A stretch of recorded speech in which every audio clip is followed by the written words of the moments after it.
syempre gusto ko malaman, paano nga ba papangalagaan yung kuko sa pamamagitan ng mga bagay na nakikita lang natin sa bahay? At tutulungan tayo ngayon ng ating guest na si Charisse Solomon na maraming alam. Dahil meron siyang negosyong nail salon and spa. Hi! Hello! Good morning, everybody. Ayan, meron ako ituturo ng mga tips. Kasi pag halimbawa, minsan mga busy tayong mga nanay, no? Wala tayong time to go to the salon. Kahit mas magandang magpunta ng salon.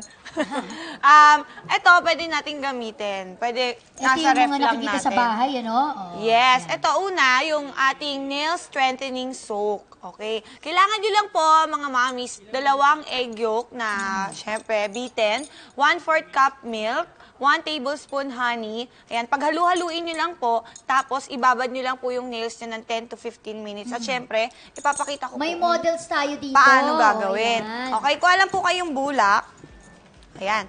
So, ate, halika.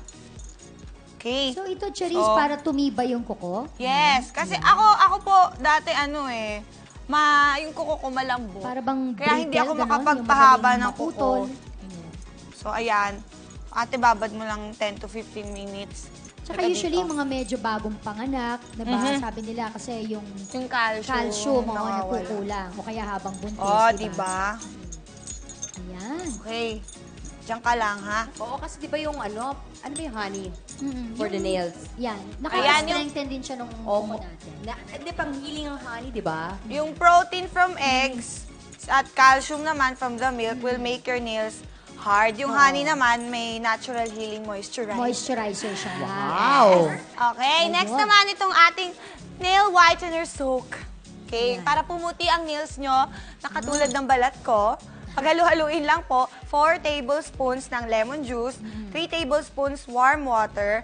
Okay, paghaluin lang po, tapos ibabad lang ulit ang nails nyo ng mga 10 minutes. Okay, so gawin natin yan kay Ayan, ate. i-try naman natin. Magkadali. Dito kay Annie. Ay, dito.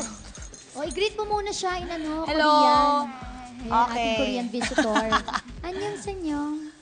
Hello. Oh, sumagot. Oh. Anyong sayo? Ewan ko Anyong sanyo. sayo, sabi niya. kuko. Ayan. Wala lang. Uwi na ako. Ayun. Very good. Ayan.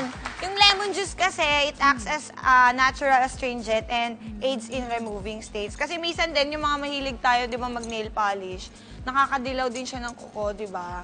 So, Totoo. para pumuti ito, at least natural. Oo. At Di ba meron ng mga bata tayo yung pag manipis na yung hair, gano'n naman yung kuko mo? may mga kasabihan na ganyan-ganyan. Nangyayari ano? ba yun? Pero ito, talaga mas effective. Kasi organic, at the same time, makikita mo sa bahay mo, madaling gawin, di Tsaka ba? at least walang sayang. Kasi after mo gamitin, kung may sobra, pwede mong ilagay sa lulutuin mo. True. De, joke lang. Ay, hindi! True naman ako. Ikaw talaga. Siyempre, di ba, ginano